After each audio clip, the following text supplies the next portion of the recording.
DC's greatest villains and heroes are duking it out in Injustice Gods Among Us. NetherRealm Studio and WB Games are bringing the likes of Batman, Flash, and Joker and more into their new fighting game. But can the creators of Mortal Kombat bring the same success and impact with Injustice, or will it turn out to be another Mortal Kombat versus DC? Let's find out. To the study. That's a great plan, Spooky, but, isn't this your show? Splitting up saves time, and you're best suited to take out the automated sentry guns. All right, then. Operation Thunder Eagle Lightning, whatever, is underway. First thing I jumped into was the story mode. I loved what NetherRealm did with Mortal Kombat 9 by adding a cool story mode, giving me a chance and reason to try out a bunch of the characters that I might not have used otherwise. On its own, Injustice story is fantastic. It gets a bit complex and confusing, utilizing alternate realities in true DC fashion, but if you can stick with it, it's very interesting and a great concept. Superman winds up turning the world into a one-world government after he kills Joker for tricking him into killing a Lois Lane who was pregnant with his child. I know, right? Well, this turns the DC heroes against each other and even allowing some villains to step up as a good guy for once. But when you compare it to the storyline that Mortal Kombat had, it just seems far shorter and much easier. Again, it was great, but could have been a bit more, I feel. But in the end, it's a fighting game. So how does it hold up there? One of the first things Injustice boasted were stages with interactive objects and devastating level transitions.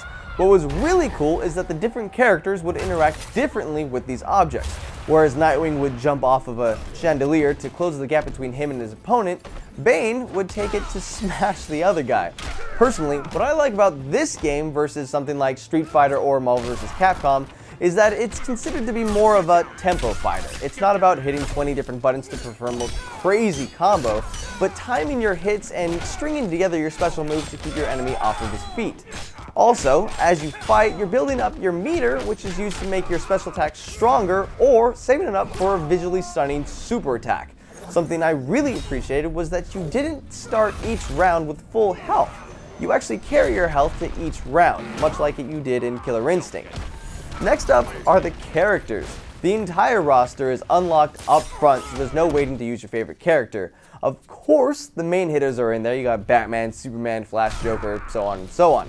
But in the midst of the 24 character roster, you'll also find characters like Hawkgirl, Bane, Deathstroke. The lineup is really amazing, and if you're a fan of DC Comics, you're going to love the characters that you find in here.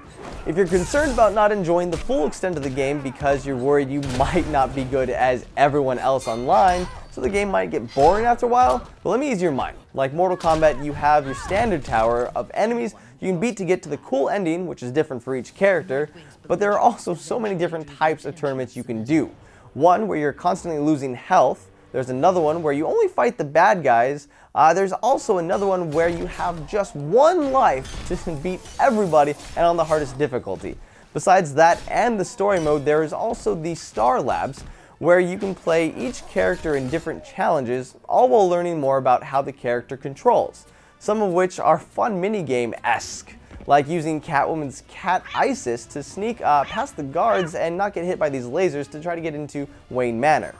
My one issue with the Star Labs challenge is that you unlock more missions over time. So up front, you really only get to do Superman and Batman and slowly unlock the other characters' challenges. I would have rather been able to jump right into the character that I wanted to choose and get to learn better. I also want to touch on the voice acting. Hearing Kevin Conroy again as Batman and Tara Strong as Harley Quinn was just a great nod to the fans. Even Cyborg was voiced by the same guy that did Cyborg for the Teen Titans cartoons. It was just a great nod to the fans, and I really respect that. In fact, the amount of just the little things that DC fans would catch was the icing on this cake. For example, if you execute a string of specific attacks with Solomon Grundy, he'll actually say his chants.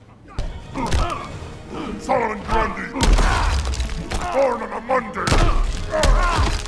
Moving on to controls, we kind of hit a plus and a minus here. You have your standard light, medium, and strong attacks, but one button is also used uniquely for each character.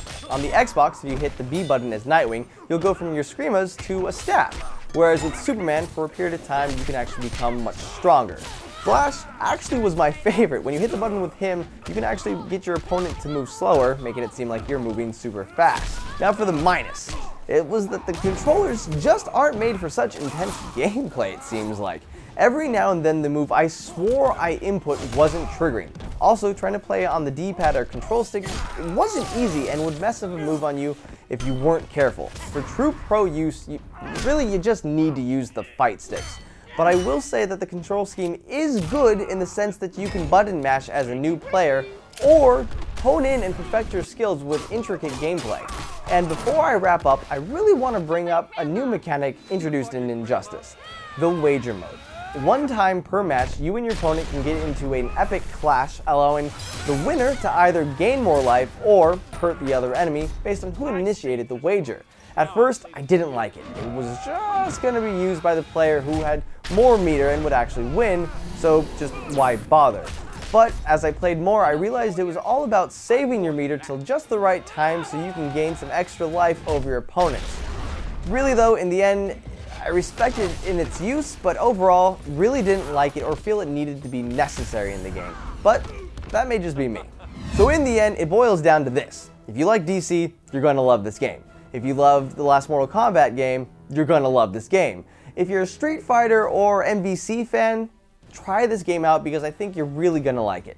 For having a great single player experience and a good fighting style with only a few minor dislikes, I give Injustice Gods Among Us an 8.5.